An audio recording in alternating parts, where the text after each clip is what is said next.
This is a frequently asked question from my high net worth clients from a mortgage broker with 15 years of experience. And the question is, if you hypothetically have $1 million of cash in your bank account and the property you want to purchase is $1.5 million, would you, option A would be borrow just $500,000 home loan plus your $1 million cash to make the purchase of $1.5 million? Or would you B, borrow maximum from the bank, which is about $1.2 million, which is 80%, and only add in $375,000 of your $1 million cash to make the purchase?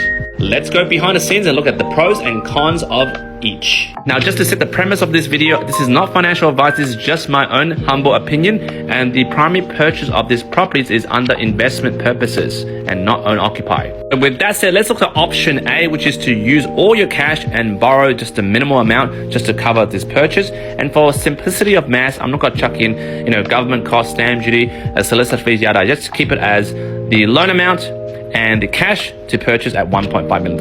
Okay? So option A, the pros of buying with $1 million cash and just borrowing $500K. Well, obviously, as an investment purchase, you can switch between P&I and interest only. So with the low LVR, which stands for loan to value ratio, which is basically the percentage of the loan against the property. So it works out to be 33% of the property value of $1.5 million. And therefore, with such a low LVR, usually anything under 60%, will attract a lower rate. So for P&I, you'll get 5.6%. The repayment will look like $2,870.39 per month for a $500K home loan. And at interest only, you just add it probably on average at 0.3, 5.9 interest only. It works out to be $2,333.33 per month. So the obvious pros at the moment is low repayment and manageable repayment for your lifestyle.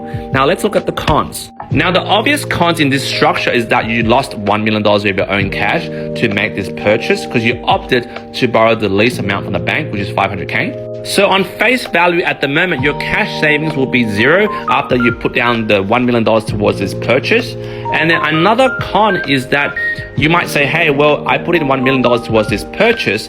I can pull that out anytime I want, right? No, because when you try to pull out the extra equity of $1 million back out, the bank will require another assessment on your financial situation. And say, for example, in 6 to 12 months' time, your situation actually goes downhill and you went back to the bank to say, hey, I put in an extra $1 million equity, can I pull that back out? The bank will say, F-U-C-K. F off, mate, you don't service, come back later. And you're like, I shouldn't have done that, right? Another cons is negative gearing benefits. For example, my high net worth clients who have the ability to have $1 million in their bank account obviously earn a lot of money. So if you borrow a minimum of the loan amount of $500K and your interest is this much, then what it means is times 12, your interest expense is around $27K. But for example, the rent that's going into this property is about $1,200 a week. That is $62,000 of rental income. Therefore, that minus that, you're actually positive cash flow. And that might be against your strategy of doing negative gearing to reduce your tax.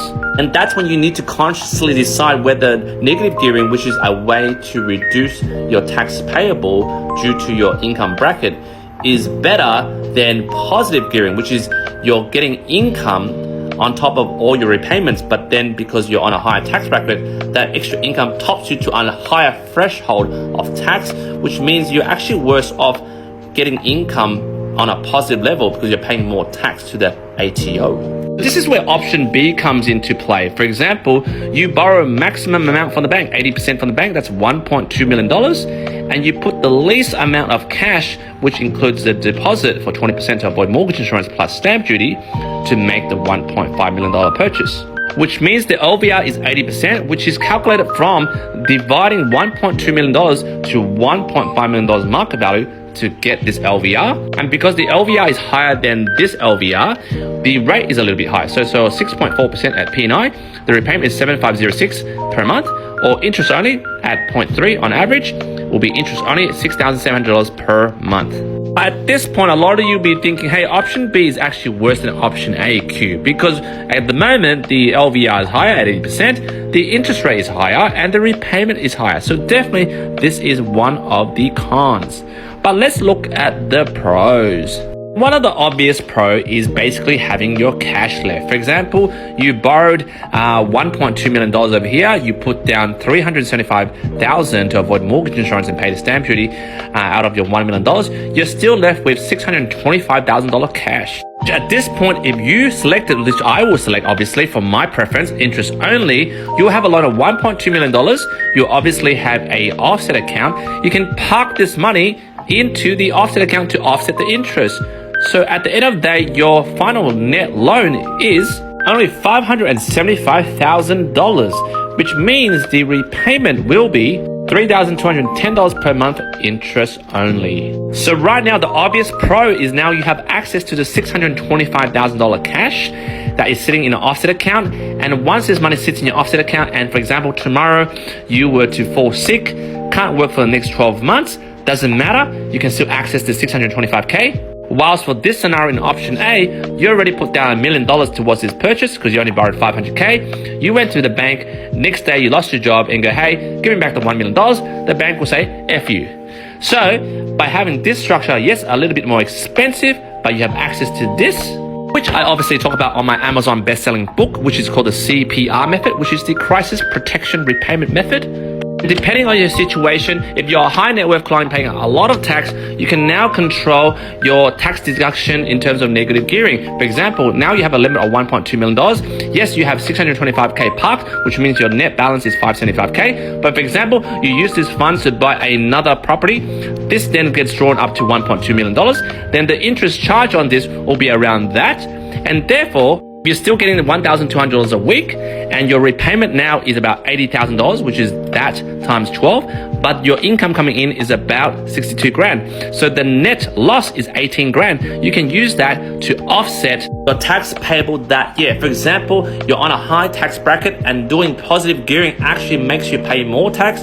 You're better off opting for option B, where you have the flexibility to control how much money that is being charged in terms of interest by adjusting how much money you put in your offset account to determine the level, whether you want to break even, adjust positive gearing or negative gearing is still within your grasp.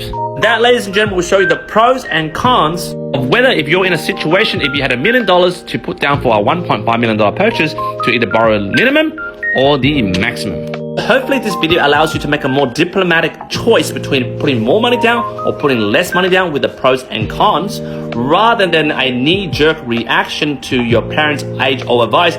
Oh, don't get too much debt. That's bad. I can't tell you why, but it's bad. Don't do it. Jump in the comments. Let me know what you think.